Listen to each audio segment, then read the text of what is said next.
Hey everyone, Allie here with Maine Snap Ed and Healthy Acadia, coming at you with another awesome healthy pantry recipe.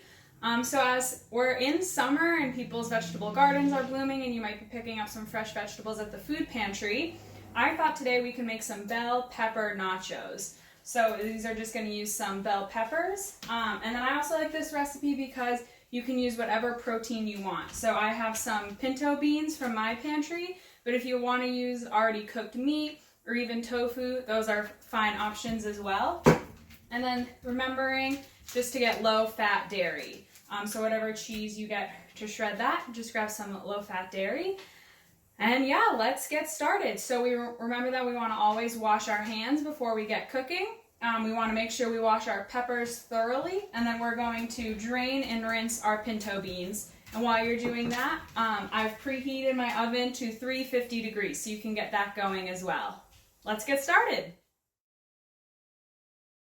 For this recipe, you'll need 4 bell peppers, 1 cup of salsa, 2 teaspoons of seasoning, try a mixture of chili powder, garlic powder, ground cumin, and salt and pepper, 2 cups of cooked meat, try chopped or shredded, but you can also use beans or tofu, and 1 cup of reduced fat shredded cheese. I'm going to be using cheddar. So the first thing we're going to want to do is cut and de-seed our peppers. So how I like to do that is to cut off the top and the bottom, and you can cut away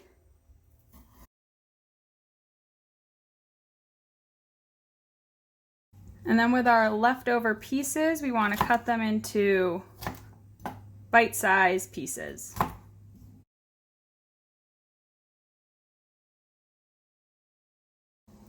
And then do this with the remaining of your peppers. Then once all your peppers are cut, you want to line a baking sheet with tin foil and evenly spread out your bell pepper pieces.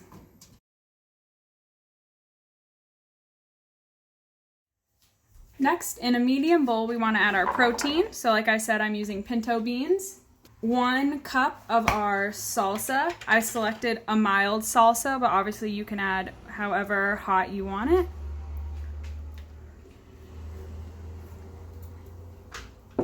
And then we're going to add seasoning as well. So in the recipe it calls for about 2 tablespoons combining chili powder, garlic powder, cumin, and salt and pepper. So you can obviously get creative and use whatever you want. So I have a tablespoon right here and I'm just going to kind of like fill it up a little bit with some garlic powder, add that in. Do the same thing with the cumin. So not filling it up all the way, just a little bit. And then also doing the same thing with the chili powder. And that I'm even going to do a little bit less. So I've gotten out a smaller one because I really don't want it to be too hot. And that's where all the heat's going to come from.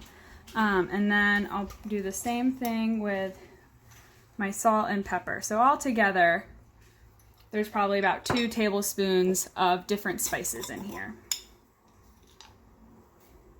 All right. Then once that's all done, you can grab a mixing spoon or spatula and stir it all together so that those spices are evenly distributed. Just like that. And now that we have our mixture all mixed together, we can scoop it out onto our peppers.